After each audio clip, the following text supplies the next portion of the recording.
this is my research project on statues and sculptures throughout time. For this presentation, I will be looking at a bunch of different sculptures and statues throughout different time periods that we have looked at throughout the class so far. Each sculpture I look at and each statue I look at I will share what I've learned through research and artistic facts that I've looked at through each. And as I said, each statue and sculpture relates to what we've learned in class.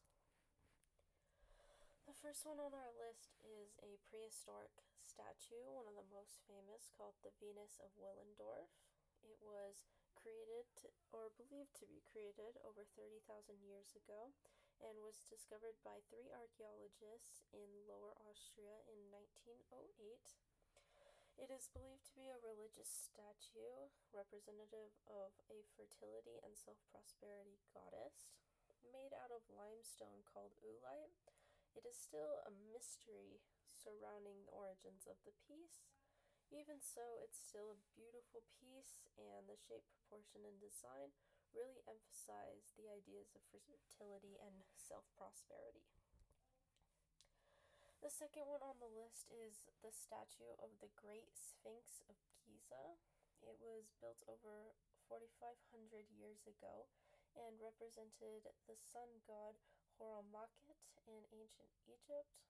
It served as a symbol of royal status and basically just high status, and was a sacred statue amongst the people of ancient Egypt and especially Giza. The statue resides in the Giza Plateau and is one of the most well-known pieces of history, and is often visited by many people all throughout the year. Even though the Sphinx is so big and so great and everyone knows about it, their scientists are not really sure where it came from or what it represents. Many have speculated because it looks like many different pharaohs and representative of many different gods, but it's not for sure why the Sphinx was created. The third is a Greek statue, one of the most famous statues, the statue of Athena Parthenos. It was created between 430 BC and 438 BC, and finally unveiled in 438 BC. The statue was created in honor of the goddess Athena, who the city of Athens gets its name from, and the statue originally resided in the Parthenon atop the Acropolis in Athens, but eventually, when the Acropolis was destroyed and the Parthenon was destroyed, Athena was removed, and now it resides in the George D. and Margot Baharkas Gallery. Fourth is a Byzantine statue, the marble portrait head of Emperor Constantine I, believed to be created between 325 to 370 BC. The sculpture is modeled after the first Christian emperor of Rome, Constantine I. He's very clean cut and well put together, which is representative of most of the emperors of Rome and most of the great leaders that came before him. And so looking like this really established who he was as a leader and a ruler. The portrait can be found today on display at the Met Museum in Gallery 169.